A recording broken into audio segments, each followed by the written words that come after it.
quartz gang right there. That's kind of what they'd be looking for.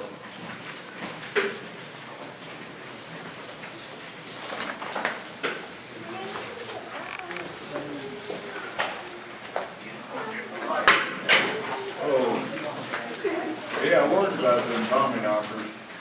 When you do the blasting back there, when you set everything up, how big of an area would it typically clear?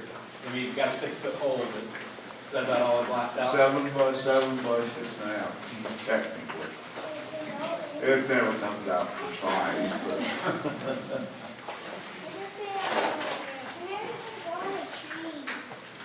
Okay, now that big drippy deal back there, that's another way we move our ore, and it's another vertical hole, but its primary function is take the ore from up above, take it to the ore pass, dump it down the hole, and transfer it to this level. This is back from Dixie Lynn days. They didn't have the mill outside anymore, so they had to take it outside and load it into trucks. And what that chute does, the old days you used to have maybe a string, some burros. They'd bring in a string of empty ore cars. Those chutes were wooden. You physically had to raise and lower wooden planks. And that controls the flow of your broken rock. You fill your ore cars up, take them outside.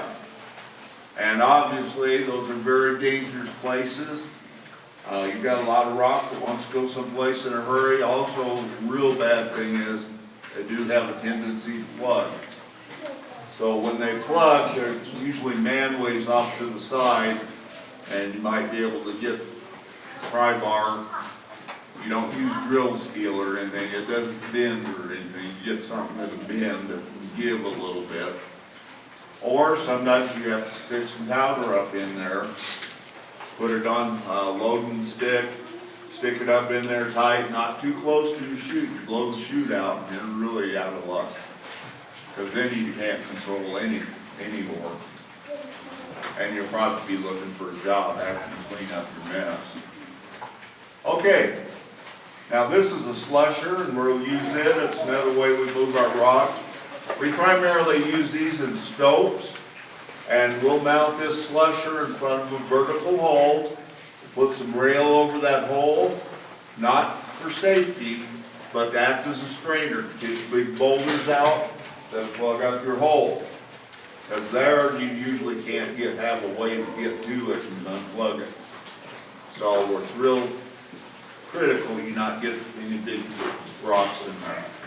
If you get a big rock on your grizzly, then you get to get your favorite little double jack out and see if you can break it up enough, or you might even pop it with a little bit of explosives. Sir? Yeah. How come there's some wood up there, and some wood over there, and some Well, sometimes wood is for surveying. They'll take a lighted plumb bob and hang off of there Why? to survey from point A to point B to measure. Oh, see? Clear as mud.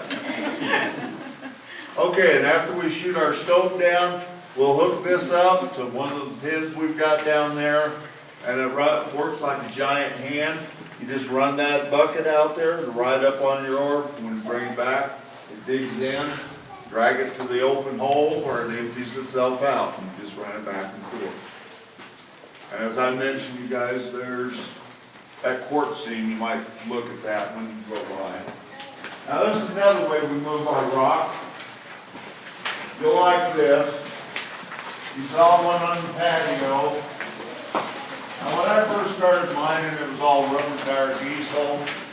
Only these have been around since the 40s, 50s.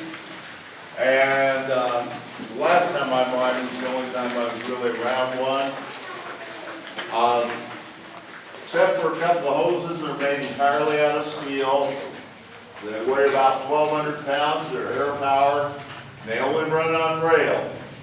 First thing we get to do is build it a road, get some timber, got some railroad ties for it, dig trenches in this nice soft ground, get your ties really level, pack everything in real tight, carry your rail in, gauge it to be the right width for the machine, spike everything down. One small problem though, can't put the rail up to where I'm blasting. This only runs on rail. So we go get 2 more pieces of rail.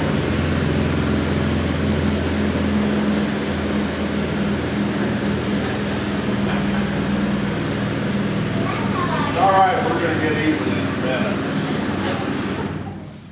Get 2 pieces of rail, turn them on their side, put them on the inside groove of this rail we just spiked down, spike to the outside of it, hold it in the groove, not hold it down. That's my sliding rail. I drop the bucket on this machine, catch it into the sliding rail, and drive the sliding rail into the muck pile. Now I've got a road in there. And when I need more road, I drive it some more, and when I run out of road, I start it all over again. Watch your rear, please.